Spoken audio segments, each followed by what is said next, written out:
I could make an easy joke to get you laughing. Something about a cat and then the word pussy being used ambiguously. I could tell you a sad story to get you crying. Like how I had a single mother who started selling homemade yo-yos to support her only child. I could tell you an interesting fact to get you nodding. Like how carpets were first made in the hope that all the world's grass would one day be replaced by carpets, or, as they called them, comfy grass. I could tell you a scary story to get your teeth chattering, something about a really old man in a squeaky rocking chair pointing at you. What are you in the mood for? How, may I ask, did you get so... You beautiful, true-to-you doer? See, I've met many today, but I can honestly say I've never met anyone youer.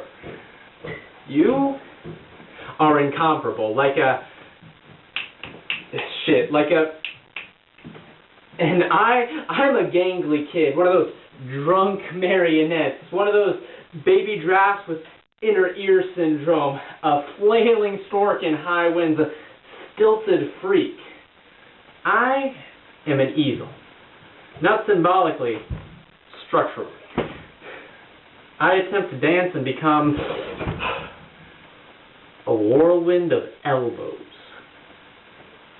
Could I crush you, young lady, and put you in my pocket?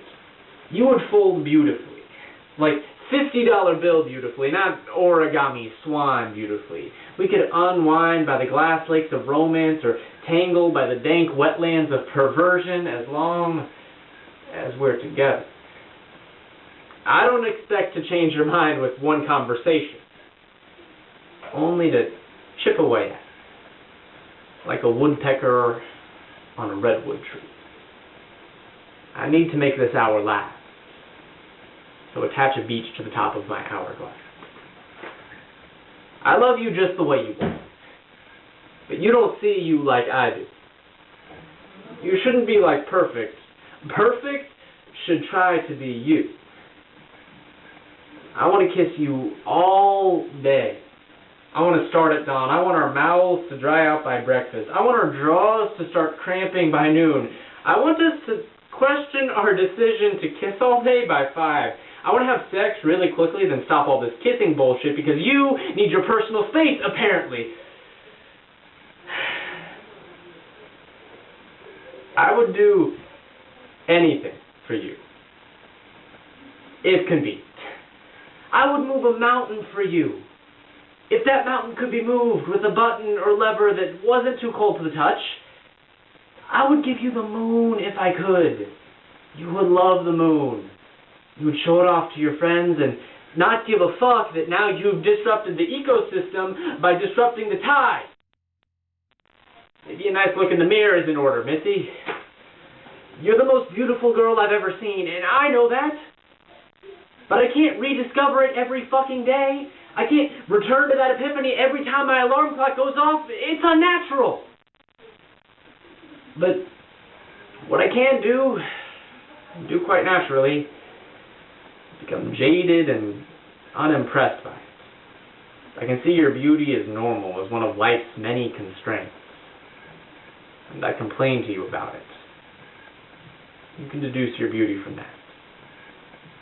I need to make this hour last, so attach a beach to the top of my hourglass. I need to make this hour last, so attach a beach to the top of my hourglass. I need to make this hour last, so attach a beach to the top of my hourglass.